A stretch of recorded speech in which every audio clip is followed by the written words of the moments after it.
இல்ல நான் தலைமையில விருப்ப மனு விருப்ப தொகுதியில 5 தொகுதிகள் நான் கொடுத்தேன். அதுல கடைசி தொகுதியா தான் நான் சிவகங்கை கொடுத்தேன். அதுக்கு கூட காரணம் என்னன்னு கேட்டீங்கன்னா, நான் கடந்த 8 ஆண்டுகளா இங்க சிவகங்கையில இங்க ஒரு தோப்பு ரெடி பண்ணி அதுல விவசாயம் பண்ணிக்கிட்டு, இங்கதான் நான் ஒரு ஓட்டு வீடு கட்டிக்கிட்டு, இங்கதான் நான் ஒரு 7, 8 வருஷமா இருக்கேன். அதனால படப்பிடிப்பு ஷூட்டிங் சென்னையில இல்லாத நேரங்கள்ல அதிகமா நான் இருக்கிறது இங்கதான். இது என்னுடைய கடந்த 7, 8 ஆண்டு கால வாழ்க்கை.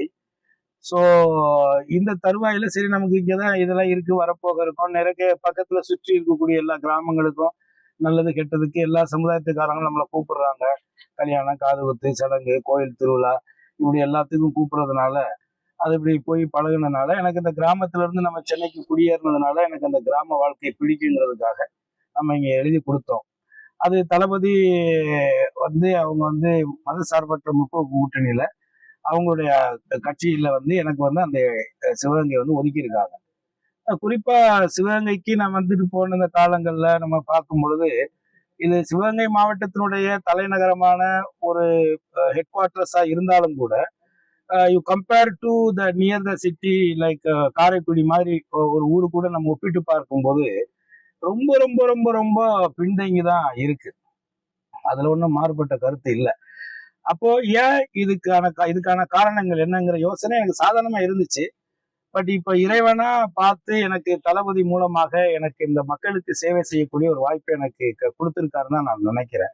நிச்சயமா நான் காரைக்குடிக்கு நிகராக, காரைக்குடியை தாண்டி ஒரு படி மேலாக சிவகங்கையை வரக்கூடிய 5 ஆண்டுகளில் என்னால தளபதியோட உதவியோடும், மாவட்ட செயலாளர் மற்றும் அமைச்சர் பெரிய கருப்பனுடைய உதவியோடும் என்னால இதை உயர்த்த முடியும் நான் நம்புறேன். காரைக்குடி இருக்கிற எம்பி அவங்க கூட்டணி கட்சியோட எம்பிலே இருக்காரு. அவர் காரைக்குடியை டெவலப் பண்றாரு, சிவகங்கை டெவலப் பண்ண முடியல. அது கூட்டணினால, அந்த கட்சினாலதான் நினைக்கிறேன். அப்படி இல்லை, அது இருக்கலாம். அது அது கூட்டணி கட்சி இல்ல. எனக்கு கேள்வி கரெக்டா சொல்லுங்க. காரைக்குடியில இங்க இருக்கிற எம்பி அவர்தான் எம்பி, சிவகங்கை மாவட்டத்துக்கு எம்பி கார்த்திக் சார் தான். காரைக்குடியை சேர்ந்த ஒரு பாஸ்தம் ஐயா தான் மத்திய அமைச்சராக இருந்தாங்க முன்னாடி. ஆமா, இந்த தொகுதி வளர்ச்சி அடையாம இருக்கு. அதுக்கு காரணம் அவங்க இல்ல. அதாவது ஒரு மக்களுக்கான விழிப்புணர்வு இல்லாம இருக்கலாம் ஒண்ணு. ரெண்டாவது அவர் பாசிமரம் அமைச்சராக இருந்த காலங்கள்ல தான் இங்க ஸ்பைசி சம்பந்தப்பட்ட ஒரு சிட்டியை ஒரு ஸ்கீம் போட்டு டெவலப் பண்ணியிருக்காங்க. பட் அது இன்னும் ஆக்கப்பூர்வம் மக்களுக்கான செயல்பாட்டுக்கு வரலைங்கிறதா. நேத்து நான் போய் பார்த்தேன். நான் இன்னும் மக்கள்கிட்ட வாக்கு கேட்க போல. ஆனால் இங்க என்னென்ன இது இருக்கு, எது ஆரம்பிக்கப்பட்டது, எதனால முடங்கி கிடக்கு, அதோட நிலை என்னங்கிறத நான் நேரடியாவே இப்ப யாரோ ஒருத்தவங்க சொல்லி கேட்டு நம்ம போய் பேசுறதை விட களத்துக்கு நம்ம நேரா போய் பார்த்தோம்னா தானே சரியா வரும். அதனால நேற்று நான் அந்த பகுதியில போய் பார்த்தேன். அங்க இருக்கக்கூடிய மிஷினரிஸ் அது இது எல்லாம் ஏன்னா உள்ளுக்குள்ள போக முடியல. நான் ஏற்கனவே நான் ஒரு முறை ஒரு 7, 8 ஆண்டுகளுக்கு முன்னாடியே நான் அந்த ஸ்பைஸ் சிட்டிக்கு போயிருக்கேன். ஏன்னா அது செயல்படாம இருக்குன்னு சொல்லும் பொழுது ஒருவேளை அதை நான் புத்தகைக்கு எடுத்து நடத்தி அதன் மூலமாக ஏதாவது செய்யலாமான்னு அப்ப எனக்கு ஒரு ஆசை இருந்துச்சு. அதுக்காக நான் அப்ப போனேன். இப்போ நம்ம அந்த வேட்பாளரை நிறுத்தப்படும் பொழுது இப்போ அதோட நிலை என்ன அப்படிங்கிற போய் பார்த்தேன். அவங்க கொண்டு வந்திருக்காங்க, செஞ்சிருக்காங்க. இப்ப நம்ம யாரையும் இதுல போய் குறை சொல்றது நமக்கு நோக்கமோ அதன் மூலமாக நமக்கான விளம்பர வெளிச்சமோ தேவையில்லைன்னு நினைக்கிறேன்.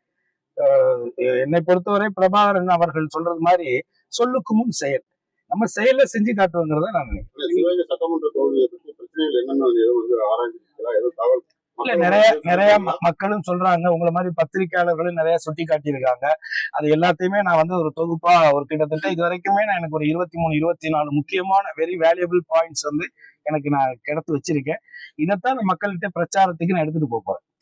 இதைத்தான் நான் மக்கள்கிட்ட பிரச்சாரமா எடுத்துட்டு போய் இதைத்தான் நான் அடுத்து தேர்ந்தெடுக்கப்படக்கூடிய தளபதியான அந்த ஆட்சி உருவாகும் பொழுது அதான் தளபதியினுடைய கவனத்தை எடுத்துட்டு போயிட்டு நான் நிச்சயமா செயல்படுத்த முடியும். நீங்க ஒன்றை மட்டும் புரிஞ்சுக்கணும், மற்ற வேட்பாளருக்கு எனக்கு வித்தியாசம் இருக்கு. நான் ஒரு கூட்டணி கட்சியினுடைய தலைவராக இருக்கிறேன். ஒரு முதலமைச்சரை ஈஸியாக இலகுவாக அணுகக்கூடிய ஒரு வாய்ப்பு யதார்த்தமாகவே எனக்கு இருக்கு. அப்போ நிச்சயமாக ஒரு சிறப்பு ஒரு நட்சத்திர வேட்பாளராக என்னை இந்த ஒரு நட்சத்திர தொகுதியாக தளபதி அவர்கள் இதை மாற்றியிருக்காங்க. இன்னைக்கு தமிழ்நாடு முழுக்க இன்றைக்கு சிவகங்கை ஒரு முக்கியமான ஒரு பார்வையில இருக்கு. அப்படி இருக்கும் பொழுது நிச்சயமாக மக்களுடைய உணர்வுகளை, தேவைகளை, எதிர்கால சந்ததிகளுக்கான மாணவ மாணவிகளுக்கான எதிர்கால திட்டங்களை நம்ம உடனடியாக நேரடியாக முதல்வர் பார்வையை கொண்டுட்டு போயிட்டு அடுத்து இங்க மாவட்ட செயலாளர் அண்ணன் அமைச்சர் பெரிய கருப்பனும் எனக்கு ரொம்ப நட்பா இருக்காங்க, நேர்மையா இருக்காங்க. சோ நிச்சயமா என்னால செயல்படுத்த முடியும், நான் முழுமையா நம்புறேன். உங்க மேல ஒரு சாதி ரீதியாக பின்பம் இருக்குன்னு பெருசா சொல்லிட்டு இருக்காங்க. திமுக என்று ஒரு சமூக நீதி பேசுற கட்சி. நீங்க இப்ப நிக்கும் பொழுது அந்த வாக்குகள் உங்களை விட்டு சதற வாய்ப்பு இருக்கா?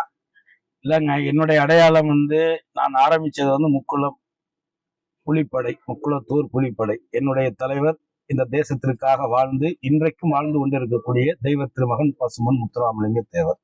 அவர்தான் என்னுடைய அரசியல் ஆசான், அவர்தான் என்னுடைய தலைவர், என்னுடைய கடவுள். இதுல மாற்று கருத்தே கிடையாது. ஆனால் அண்ணன் திருமாவளவன் அவர்கள் சொன்னதை போல நான் ஒரு சமுதாய ரீதியான அமைப்பு வைத்திருந்தாலும் நான் எந்த ஒரு சமூகத்துக்கும் எதிரான வெறுப்பு அரசியலை இதுவரை இந்த 17-18 ஆண்டுகளாக நான் செய்ததே இல்லை. நான் என் தலைவரே எங்களுக்கு என்ன சொல்லியிருக்காருன்னா, நாம் யாருக்கும் தாழ்ந்தவர் அல்ல, நமக்கு யாரும் தாழ்ந்தவர் அல்ல அப்படிங்கிறதா அவருடைய உயர்ந்த சிந்தனை. இந்த சமத்துவத்தை, இந்த சகோதரத்துவத்தை, இந்த சமூக நீதியை கிட்டத்தட்ட 80-90 ஆண்டுகளுக்கு முன்பாக இந்த மண்ணிலே விதைத்து அதை கடைசி வரை நிலைத்து வாழ்ந்து காட்டியவர். அதனால எனக்கு என் மேல அந்த பார்வையெல்லாம் கிடையாது. நான் என்னைக்குமே அது மாதிரி நான் இயல்பாவே நான் மனிதனை மதிக்கக்கூடியவன், மனித நேயத்தை மதிக்கக்கூடியவன், மனித அன்பை வந்து நேசிக்கக்கூடியவன். அதனாலதான் என்கிட்ட இவ்வளவு நடிகரா இருக்கேன், நான் இங்க எப்படி வாழ்ந்துட்டு இருக்கேன்னு இங்க சுத்தி இருக்கிற கிராமங்களை போய் கேட்டீங்கன்னு சொல்லிடுவாங்க. அதனால எனக்கு அதெல்லாம் பாதிப்பெல்லாம் வராது. இன்னொன்னு, உண்மை என்றைக்குமே வெல்லும். நான் அதை நம்புறேன். யதார்த்தமும் உண்மையும் என்னைக்குமே வெல்லும். போலிகள் கொஞ்ச நாள் இருக்கும், அப்புறம் காணாம போயிடும். படப்பிடிப்பு துறையில திரைத்துறையில இருந்து வந்திருக்கீங்க. இப்ப பாத்தீங்கன்னா நயன்தாரா, ஸ்ரீகாந்த், இந்த மாதிரி நடிகர்கள் எல்லாம் அரசியல் வட்டாரத்துல பெருசா பேசப்படுது. அவங்கள வந்து சுட்டி காட்டி பேசுறாங்க. இதெல்லாம் எப்படி பாக்குறீங்க? அது வந்து அதெல்லாம் வந்து ஒரு அநாகரிகமான செயல் தான். ஏன் என்ன கூட தான் சொன்னாங்க, கூவத்தூர்ல நான் கூழு காய்ச்சினேன், அப்புறம் இது பண்ணேன்லாம் கூட தான் சொல்றாங்க. அது வந்து நரம்பற்ற நாக்கு என்ன வேணாலும் பேசும். தகுதியற்றவர்களுக்கெல்லாம் நமக்கு பதில் சொல்ல தேவையில்லை. ஒரு நடிகையை நடிகையாக பார்க்கணும். ஏன்னா அவங்களுக்கு இருக்கக்கூடிய அந்த விளம்பர வெளிச்சத்தை இந்த மாதிரி கீழ்த்தரமான சிந்தனைகளுக்கு உயிரூட்டுவதற்கு முயற்சி செய்வது வந்து நல்ல விஷயம் இல்லை. அது ஒரு பாவகாரியம். அது நாளைக்கு அவங்களையும் அவங்க குடும்பத்தையுமே அது எதிரொலிக்கும். நீங்க எம்எல்ஏ ஆன சிவகங்கைக்கு என்ன பிரதானமா என்ன செய்யணும்? நீங்க என்ன சொல்றீங்களோ அதை செய்வேன். நீங்க தான் மக்கள் பிரதிநிதி, நீங்க தான் மக்கள் ஐயா எங்களுக்கு இது வேணும், அண்ணன் எங்களுக்கு இது வேணும், அண்ணன் இதை எங்களை செய்யணுங்கிற பொழுது அதற்கான வாய்ப்புகளும் சூழ்நிலைகளும் சரியாக இருக்கும் பட்சத்தில் அதற்கான நிதிகளை நிச்சயமாக முதலமைச்சரிடத்துல, துறை சார்ந்த அமைச்சரிடத்துல பேசி போராடி நான் அதை செய்வேன்.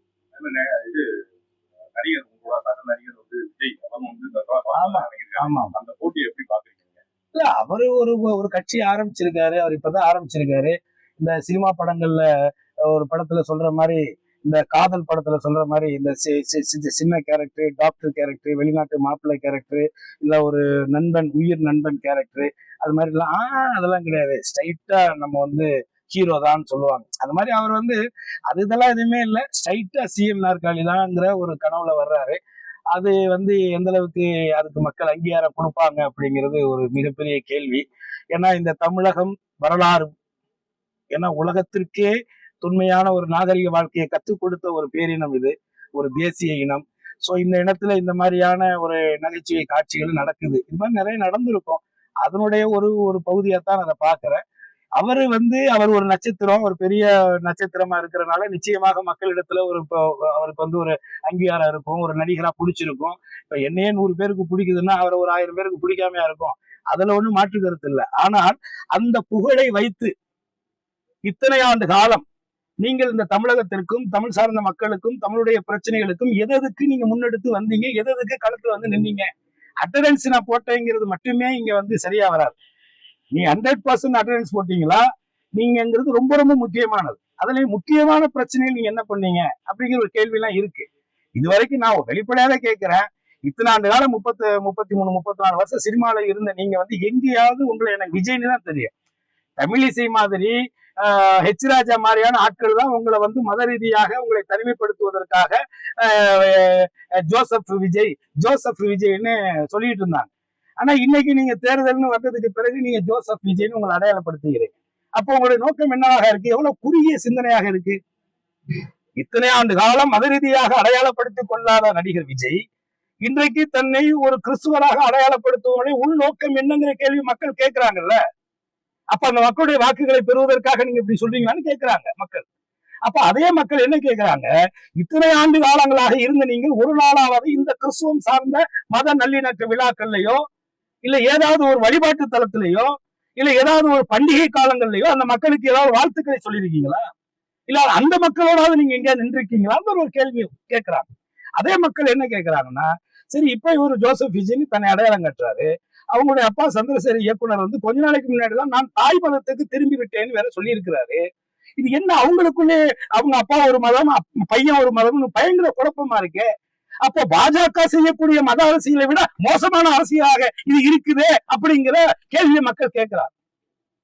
அந்த மக்களுக்கு நான் பதில் சொல்ல முடியாது. அவர் சார்பா அவர் தான் பதில் சொல்லணும்.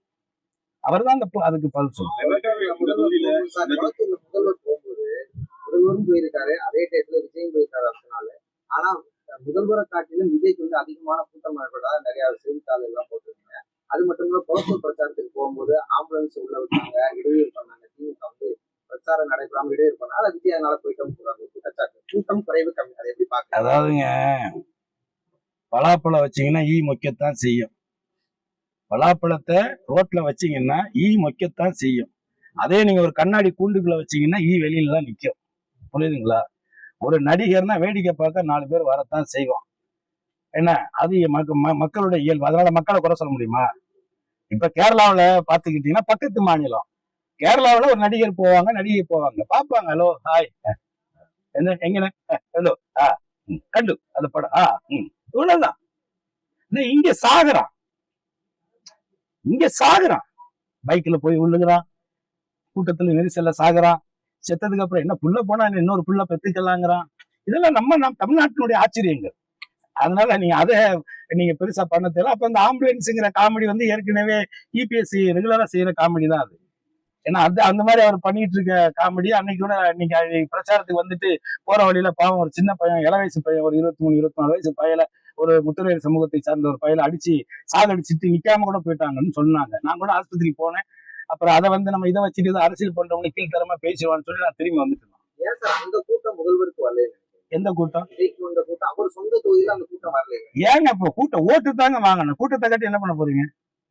கூட்டத்தை காட்டி என்ன பண்ண போறீங்க? நான் தான் முதலே சொல்லிட்டேன், கரகாட்டத்துக்கு கூட கூட்டம் வருதுங்க. கரகாட்டம் இருக்குல்ல, நம்ம லோக்கல்ல கரகாட்டம் ஆடுறோம்ல, அதுக்கு கூட பாக்குறதுக்கு கூட்டம் வருது. அப்ப அந்த கரகாட்டத்துல ஃபேமஸா இருக்கக்கூடிய நடனம் ஆடக்கூடிய அந்த பெண்களை பார்க்க இவ்வளவு கூட்டம் வரும்போது, அதே இடத்துல ஒரு நீங்க சொல்ற ஒரு நடிகை, நல்ல உச்சத்துல இருக்கக்கூடிய நடிகை வந்து அதே கரகாட்டத்தை வந்து அங்க ஆடுனாங்கன்னா அதுக்கு எவ்வளவு கூட்டம் வரும்? அப்ப நீங்க பாரம்பரியமா இத்தனை வருஷமா ஆடிக்கிட்டு இருக்க இந்த நாட்டிய நடன பெண்மணியை பார்க்க வந்த கூட்டத்தை விட நடிகை வந்தவொடனே இவ்வளவு பெரிய கூட்டம் வந்துருச்சே அப்படின்னு மிகைப்பா பேசினா இதுல என்ன? இது என்ன இது? அதெல்லாம் பிறந்த இல்லைங்க. நடிகைன்னா பார்க்க கூட்டம் வரத்தான் செய்யும். அது ஓட்டாக மாறுதாங்கிறதா இங்க முக்கியமான கேள்வி. நிறைய பேர் வந்து ஆமா ஆமா. அதே மாதிரி வந்து காங்கிரஸ் வந்து முயற்சி பண்ணாங்க, அவங்களுக்காக கிடைக்காம அவங்களுக்கு கொடுத்தாங்க. மக்கள்கிட்ட வந்து உங்களோட வரவேற்பு இருக்கு. அதே மாதிரி கூட்டணி கட்சிகள் உங்களுக்கு வந்து எப்படி ஒத்துழைப்பு கொடுக்குறாங்க? இல்ல அதெல்லாம் மாவட்ட செயலாளர், அமைச்சர் பெரியனுடைய முழு ஒத்துழைப்பு எனக்கு இருக்கு. அடுத்து தளபதியார்கள் அவர்கள் எனக்கிட்ட இந்த வாய்ப்பை கொடுத்து நான் அன்னைக்கு கடைசியா அந்த தேநீர் இது நடத்தி அந்த அனைத்து மதசார்பற்ற கூட்டணி தலைவர்கள் எல்லாம் சந்திச்சு அன்னைக்கு பேசும்பொழுது என்கிட்ட கூப்பிட்டு ஜெயிச்சுட்டு வாங்க கருணாஸ் அப்படின்னு சொல்லிதான் அனுப்பிச்சிருக்கிறாரு. நான் இந்த மண்ணை நம்புறேங்க. இது நான் சொல்ல அடிக்கடி சொல்றதா, வரலாற்றிலேயே வெள்ளையர்களிடம் இழந்த மண்ணை மீட்டெடுத்த பெருமை கொண்ட மண் உலகத்திலேயே இந்த சிவகங்கை மட்டும்தான். குறிப்பா இந்தியாவிலேயே வெள்ளையர்களிடம் இழந்த மண்ணை மீட்டெடுத்த பெருமை இந்த சிவகங்கை மண்ணுக்கு மட்டும்தான் இருக்கு. அதே மாதிரி 10-15 ஆண்டுகளாக உதயசூரியன் வெற்றி பெறாமல் இருக்கக்கூடிய இந்த சிவகங்கை சீமையில் மாண்புமிகு தமிழக முதலமைச்சருடைய அவருடைய செயல் திட்டங்கள், கடந்த 5 ஆண்டுகளில் அவர் செய்த சாதனைகள், இப்பொழுது அவர் அறிவித்திருக்கக்கூடிய 524 தேர்தல் வாக்குறுதிகள், இதுகளை முன்னிலைப்படுத்தி பெண்களிடத்திலே அவர் செய்த திட்டங்களை முதன்மைப்படுத்தி வாக்கு சேகரித்து இந்த மண்ணிலே உதயசூரியனினுடைய வெற்றி வேட்பாளராக கருணாஸ் ஆகிய நான் வெற்றி பெறுவேன் என்பதை நான் முழுமையாக நம்புறேன். இப்போ வந்துட்டு விஜய் வந்துட்டு சொல்லியிருக்காரு, வந்து திமுக ஆட்சியில் இருக்கவங்க மேல வழக்கு இருக்கு, நான் இருக்கிற கேண்டிடேட் மேல எந்த ஒரு வழக்கும் இல்லை அப்படின்ற மாதிரி சொல்லியிருக்காங்க. அவர் மேலே வழக்கு இருக்கு, அவர் மேலே வருமான வரி கட்டாத வழக்கு இருக்கு. அதை பத்தி பேசுறதுக்கு அதுக்கு ஒரு தகுதி வேணும். உங்க மேல நீங்க வழக்கு வச்சுக்கிட்டு அவங்களுக்கு இருக்கு இவங்களுக்கு இருக்கு இதெல்லாம் பேச்சுக்கிட்டு நீங்க என்ன நீங்க நினைக்கிறீங்க? நீங்க என்ன அரசியலை மையப்படுத்த நினைக்கிறீங்க? சும்மா திமுக குறை சொல்லிட்டு நீங்க ஆளாகலான்னு பாக்குறீங்களா? இது ஒரு அரசியல்? அது இதெல்லாம் ஒரு மட்டமான அரசியலுங்க. இப்ப நேத்து அன்னைக்கு வந்து முதலமைச்சர் ஒரு 4 வருஷம் கும்பிட்டு விழுந்து முதலமைச்சரானவர் வந்து வாக்கு சேகரிக்க வர்றாரு. ஆனா ஆம்புலன்ஸ் உள்ள வர்றாங்க, உள்ள விட்டு இதை பண்றாங்க. அடிபட்டு ஒண்ணு தூக்குறதுக்கு ஆம்புலன்ஸ் போகத்தானே செய்ய. என்ன மட்டமான அரசியல்? சும்மா ஒரு எதிர்கட்சி குறை சொல்லுங்க, நியாயமா ஆதாரமா கரெக்டா ப்ராப்பரா சொல்லுங்க ஒரு விஷயத்த. நீங்க திட்டமிட்டு பாருங்க. கரூர்ல இருந்து இவங்க ஷூட்டிங் எடுக்கிறதுக்கு டிராமா பண்ணி கடைசி அத்தனை பேரை சாகடிச்சுட்டு தொடர்ச்சியா செய்யற ஒவ்வொரு காரியத்துக்கு வந்து சும்மா சும்மா அரசாங்கத்தை குறை சொல்லி டிஎம்கே குறை சொல்றது, முதலமைச்சரை குறை சொல்றது தப்புன்னா நானே சொல்லுவாங்க. இதுல என்னங்க இருக்கு? நம்ம என்ன இதை வச்சு குழப்பம் நடத்துறதுக்கு வந்திருக்கோம்? அதெல்லாம் ஒரு மட்டமான அரசியல் தம்பி, அதை விட்டுருங்க. திமுக கூட்டணியில இருக்கீங்க நீங்க. ஆமா திமுக கூட்டணியில் ஒண்ணுன்னு சொல்லியிருக்காங்க. ஆமா. ஹீரோல வந்து இளவரசர் அவரோட சுட நீங்க முன்னுவீங்களா? புரியல. உதயநிதி ஸ்டாலின் மறுபடியும் முதல்வராக வர்றதுக்கு நீங்க முன்னுவீங்களா? நிச்சயமா சொல்லுவேன். இந்த ஆட்சி நிச்சயமாக சிறப்பாக நடக்கும். கடந்த 5 ஆண்டுகளுடைய சிறப்பான ஆட்சியினுடைய வெளிப்பாடு, குறிப்பா பெண்களிடத்தில் ஏற்பட்டிருக்கக்கூடிய ஒரு நம்பிக்கை, அது வந்து தொடரும் பட்சத்துல, இந்த 5 ஆண்டுகள் தொடரும் பட்சத்துல அடுத்ததாக அந்த மக்களுக்கு சேவை செய்யறோம், மக்களுக்கான திட்டங்களை செயல்படுத்துறோம். அப்படி இருக்கும் பொழுது அந்த மக்கள் திருப்தி அடையும் பொழுது ஆட்சியா அந்த அரசு திராவிட முன்னேற்ற கழகங்களுடைய ஆட்சி தொடர்றதுல என்ன இது இருக்கு? சந்திரசேகர் பையன் டைரக்டர் பையன் நடிகனா வரம்புறதுக்கு தகுதி இருக்கும் பொழுது தளபதியாருடைய பையன் அடுத்து அரசியலுக்கு வரதுல என்ன தடை இருக்க போகுது? கருணாசுங்கிற நடிகருடைய பையன் டைரக்டராகவும் நடிகனாகவும் இந்த சினிமாக்குள்ள வரும் பொழுது ஏன் கருணாசுடைய பையனுடைய பையன் வரக்கூடாதுன்னு ஏதாவது நியதி இருக்கா? இது இருக்கா? சட்டம் இருக்கா? ஒண்ணுமே இல்லையே. அது அவங்களுடைய திறமை. காலேஜ் எல்லாரும் வச்சிருக்கிறாங்க. எல்லா காலேஜ்லயுமே அதிகமா மாணவர்கள் போய் சேர்றாங்க. தகுதி வாய்ந்த கல்லூரியில தான் போய் சேர்றாங்க. அதை நம்ம முழுமையா பார்க்கணும்ல. அது வந்து முழுக்க திறன், நிர்வாகத்திறன், அவங்களுடைய பொது அறிவு, அந்த அரசியல் அனுபவம், இப்படித்தான் பார்க்கணும். அப்படி பார்த்தீங்கன்னா விஜயை விட அரசியல் அனுபவம் உள்ளவன் நான் தாங்க. விஜயை விட அரசியல் அனுபவம் உள்ளவன் நான் தான். நீங்க என்ன தேர்தல போட்டியே போடல. நான் ஏற்கனவே போட்டி ஜெயிச்சு 5 வருஷம் மக்களுக்கான சேவையை நான் பண்ணிருக்கேன். அதனால நீங்க ஹீரோவா இருக்கிறதுனால நீங்க காமெடியன் தான் ரியல் ஹீரோ. அதை முதல்ல நீங்க புரிஞ்சுக்கோங்க. நன்றி. அவர் ஏன் போடுறாரு? நான் தான் ஹீரோ, சிங்கிள், ஒன்லி சிவகங்கை. நானே இவ்வளவு கான்பிடண்டா இருக்கும் பொழுது நீங்க தான் ரொம்ப பெரிய ஆளாச்சே. எதுக்கு அப்புறம் 2 இடத்துல? ஒருவேளை இங்க போனா அங்கேயா? 2மே போயிடும். அப்பதான் தெரியும் உங்களுக்கு. நன்றி.